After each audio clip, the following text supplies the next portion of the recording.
Hər kəs bacardığı qədər bu aydan istifadə edib çoxlu oruç tutmağa çalışsın. Allah Taala bizi bu ayın orucundan, ibadətindən, itaətindən uzaqlara salmasın inşallah. Bu ayda eyni zamanda təkid olunan oruclardan biri də Rəcəb ayının 27-ci günü tutulan orucudur ki, bildiyiniz kimi bu həmin gündə Məbəs bayramıdır və Məbəs günü bu oruc tutmağın çox savabı vardır və fəziləti yüksək dərəcədədir ki, bilirsiniz Həzrəti Peyğəmbərin peyğəmbərliyə çatan günü Məbəs adlanır.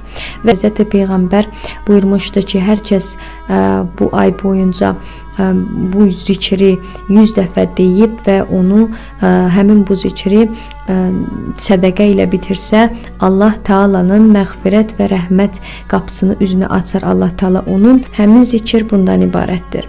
Əstəğfirullahəl-ləzi la ilahə illəhu vəhdəhu la şərikə ləhu və ətubu iləyh.